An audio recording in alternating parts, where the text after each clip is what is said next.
Good morning, class.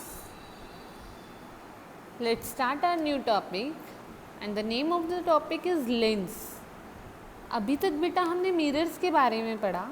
अब हमारा second part start होता है लेंसेज. लेंसेज में जो फिनोमिना यूज़ होगा वहाँ रिफ्रैक्शन यूज़ होगा. मिरर्स में कौन सा फिनोमिना यूज़ हो रहा था? Reflection of light. और यहाँ क्या यूज़ करेंगे हम? Refraction of light. ठीक है. लेंस क्या होता है बेटा? एक ट्रांसपेरेंट मीडियम होता है, दो सरफेसेस से बाउंड होता है, और दोनों सरफेसेस कैसे होते हैं? उसके स्फेरिकल होते हैं.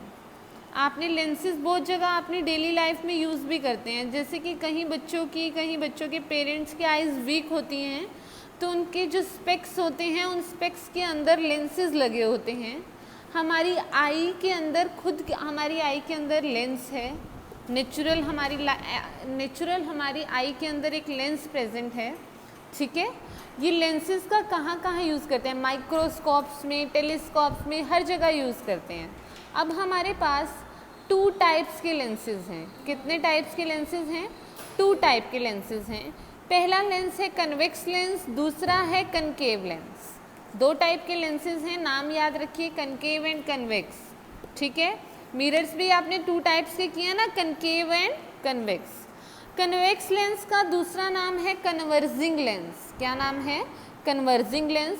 उसी तरीके से कनकेव लेंस का दूसरा नाम है, अनदर नाम है डाइवर्जिंग लेंस.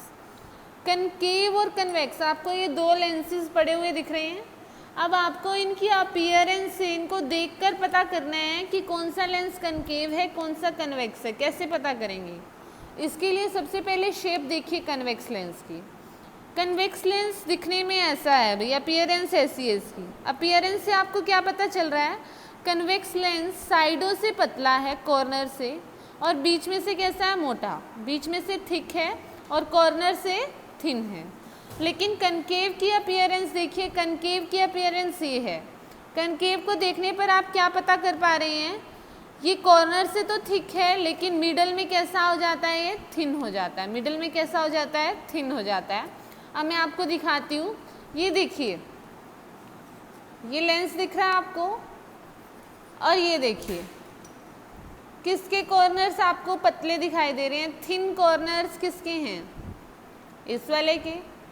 ठीक है. शेप देखिए, किसके कॉर्नर्स थिक थे, थिन थे?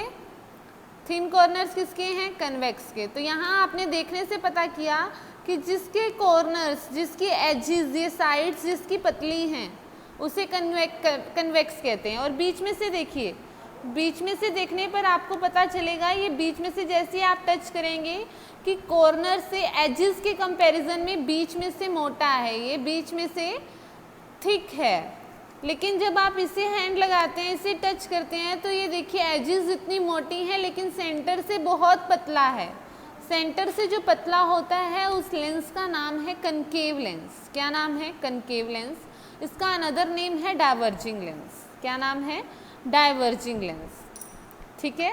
डाइवर्जिंग लेंस क्यों कहते हैं? क्योंकि इसके ऊपर जितनी भी पैरेलल लाइट्स रेज आती हैं, पैरेलल लाइट्स, वो सारी की सारी लाइट्स को ही डाइवर्ज कर देता है.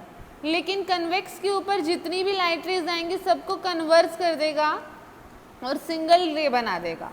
देखिए यहाँ से दिख रहा है, जितनी भी पैरेलल रेज आई सबको कन्वर्ज कर दिया, सबको मिला दिया. कन्वर्ज मीन्स मिलाना. कन्वेक्स के ऊपर जितनी भी लाइट रेज डालोगे सबको सिंगल में कन्वर्ट कर देगा. लेकिन कनकेव क्या करता है? जितनी भी लाइट रेज आती हैं सबको डाइवर्ज कर देता है, सबको खिंडा देता है. क्लियर? कुछ डेफिनेशंस देखते हैं लेंसेज से रिलेटेड. सबसे पहले है ऑप्टिकल सेंटर. ऑप्टिकल सेंटर आपने वहाँ किया था पोल, मिरर्स के केस में पोल किया था. यहाँ क्या करने वाले हैं? Optical centre. ऑप्टिकल सेंटर क्या है बेटा? Centre point of a lens. Lens का सेंटर पॉइंट, इसे कहते हैं ऑप्टिकल सेंटर. ओ से डिनोट करते हैं. ठीक है.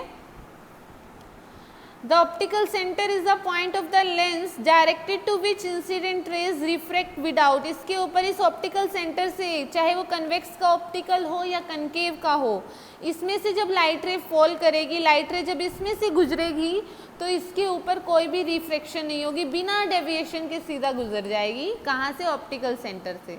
बात करते हैं सेंटर ऑफ कर्वेचर की। सेंटर ऑफ कर्वेचर मिरर का हो या लेंसेज का हो, सेम है।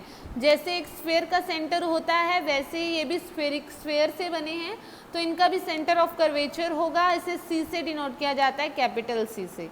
रेडियाई ऑफ कर्वेचर क्या होगी? ऑप्टिकल सेंटर से सेंटर ऑफ कर्वेचर के बीच की दूरी को क्या कहा जाएगा? Radii of curvature, small r से डिनोट करेंगे।